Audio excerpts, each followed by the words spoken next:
In June of 1985, Mark Johnson and his wife of 10 years, Sophie, were on vacation in Myrtle Beach having a great time. While they relaxed on the sand, Sophie decided to take a picture of her husband for their scrapbook. So she pulled out the Polaroid Supercolor 645 that she'd bought specifically for the trip. She pressed the button, waiting for the picture to print, pulled it out, and shook it. What she expected to see was a shot of Mark lying on his beach towel. What she got was a picture of her husband in the arms of his secretary. They say that a picture speaks 1,000 words, but this particular camera takes pictures that are worth even more than that. When developed, the pictures taken with this normal-looking Polaroid camera reveal the innermost desires of the person being photographed. Welcome to the story of SCP-978. The Desire Camera. The main reason the Foundation keeps SCP-978 under wraps is due to its use as an easy form of blackmail. All anyone with access to the camera would have to do is snap a few covert photos, and they'd have instant dirt on the world's most powerful people. To further stop this camera from falling into the wrong hands, the containment guidelines strictly forbid the use of the camera for anything other than simple documentation, and all uses of it must be thoroughly logged and checked. So, now that you know what the camera does, it's time to look at what kinds of strange and mysterious photos it's taken. After all, who doesn't want a chance to gain insight into the minds of the Foundation's most famous and dangerous inmates? First, to serve as a control, the team took a photo of a blue office chair. No change was recorded, proving that the camera didn't work on non-anomalous inanimate objects. Some of the earliest tests of the camera were the photos that the research team took of each other. One by one, the doctors and their assistants were photographed in neutral poses, smiling as if for a completely normal photo. Then they waited while the photos developed like normal Polaroids. Most of the research team had minimal changes in their photos. One was shown slouched in his chair drinking from a flask. One was shown in her civilian clothes, getting ready to go home from work. One doctor was in the exact same pose, but with a different colored tie on. The last assistant photographed, however, had their picture come out wildly different than how they were posed. Their desire revealed by the camera was so shocking that it had to be redacted, and the assistant was placed on temporary psychiatric leave. Following this first successful test, the doctor in charge of the project ordered a second round of tests to be conducted, this time on a series of D-Class personnel. A picture of one D-Class, who was photographed while eating in the cafeteria, showed up as scuba diving on vacation with his wife and child.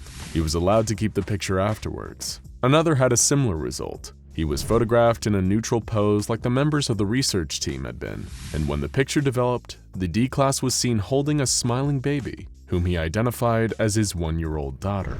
After that, the results of the SCP-978 test started to get a little, well, weird. A notoriously twisted D-Class known as 7294 was photographed in his cell, and when the Polaroid developed, he was in the same cell playing a cello made out of a dismembered mannequin. D217-017 was a late-stage victim of SCP-217, a virus that turns organic matter into metal. You would assume that her innermost desire would be to be cured of her disease, but when she was photographed in her cell, the resulting Polaroid showed her completely made of metal, kneeling and praying at the base of a black obelisk. One D-Class, who had been rendered comatose and was on life support, was photographed in their hospital room. Their picture showed them as only a limp, deflated skin in their photo. The photograph of another D-Class, who had become increasingly listless and apathetic since their integration into the D-Class program, resulted in a picture that was exactly the same as they appeared in reality, except the light in their cell was slightly dimmer. Intrigued by these results, the research team wanted to see how the camera would react to SCP-148, a type of metal that blocks the psychic properties of other SCPs. A helmet was made from the material and placed on a D-Class who was given an adult magazine to read while his photo was taken. When the photo was developed, it was extremely blurry. Upon close analysis, the figure of the D-Class reading the magazine could still be made out, and around him the faint images of several nude people could be seen. The research team wanted to see if the results were the same when the camera was used on animals. Photos of the lab mice and rabbits showed them eating or mating in their respective Polaroids. A zebra finch was shown escaping its cage, while a guard dog and its handler were shown playing fetch in the park. When cockroaches were photographed, there was no difference visible between the picture and reality. But the most exciting test results came when the camera was tested on other SCPs. For a few of the SCPs tested, there was no visible difference between the picture and reality. This was the case for SCP-173 the Sculpture, SCP-343 nicknamed God, SCP-014, an immortal man who is, over time, being turned into concrete, and SCP-063, the world's best toothbrush. When SCP-035, better known as the Possessive Mask, was photographed in its glass case, the picture showed an unidentified individual wearing the mask, sitting on a throne and surrounded by 3 masked corpses. The team took a picture of SCP-043, a haunted copy of the White Album that was being interrogated while on a turntable. In the picture, the album was being returned to its sleeve. They then photographed SCP-049 the Plague Doctor standing in his cell. In the picture, the Plague Doctor is hugging an unidentified small child and surrounded by instances of SCP-049-2. When they took a picture of SCP-050, a mischievous statue of a monkey reading a book, the result was predictably playful, given that SCP's history of pulling pranks. The photo that came out of the camera showed the camera itself, with another picture of itself coming out of the developing slot. Microscopic analysis revealed that this recursive photography kept going until the cameras in the pictures of the other cameras were too small to see. The team next photographed SCP-053, the young girl, and the photo was taken as the young girl was drawing with crayons in her cell. In the picture, she was riding through a sunny field on the back of her friend SCP-682. SCP-053 and SCP-682 were even wearing matching bows, dresses, and pink nail polish. When they took a picture of SCP-096 the Shy Guy though, the picture showed SCP-096's cell with nothing in it. SCP-085, the living 2D sketch known as Cassie, was photographed tinkering with a drawn car. In the developed photo, Cassie was engaged in the same activity, but both she and the car were now 3-dimensional. The team took a photo of SCP-106, the Old Man, emerging from a wall within his cell. When the photo developed, it showed the old man roaming a wheat field near an old farmhouse. From the porch of the farmhouse, an older woman is greeting SCP-106 with open arms. They also took a photo of SCP-168, a sentient calculator sitting on a table in its containment cell. In the picture, a teenage boy is seen doing complex math homework using the calculator. Next to him on the table are thick textbooks with titles like Complicated Math, Difficult Math, and Math You Need Your Calculator For.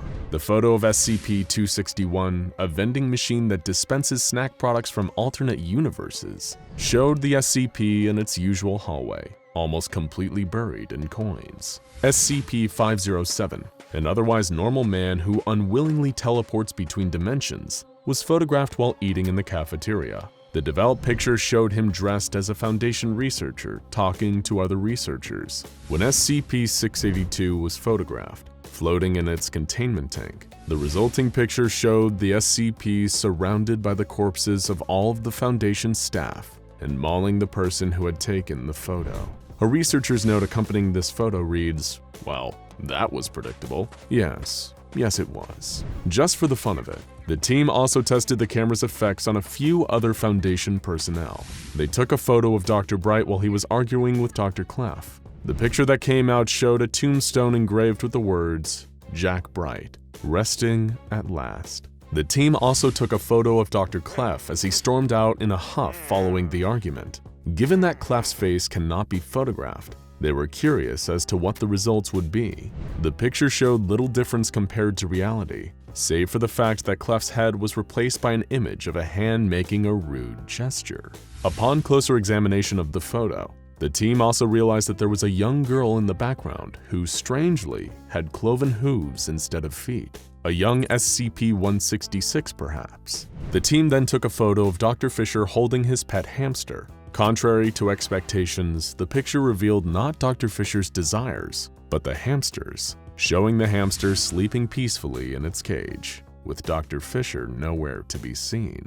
As you can see from these test logs, the effects of the camera are, well, inconsistent, with some photos showing very immediate, simple whims, and others showing the subject's deepest and most secret desires. While the researchers working with SCP-978 seem like they had a lot of fun getting to peek into the minds of all their coworkers and test subjects, there's no telling what kind of pandemonium could be unleashed if someone on the outside ever got a chance to use it. Thankfully, the camera, which has been classified as safe for obvious reasons, is kept securely in security locker HJ12 at Site-17, which means none of us have to worry about our own pictures taken by the Desire camera leaking out. But if someone did get the camera out and took your picture, what do you think they'd see? Now go check out SCP-001, which is the real 001, and SCP-055 the Anti-Meme for more of the strangest stories from the SCP Foundation.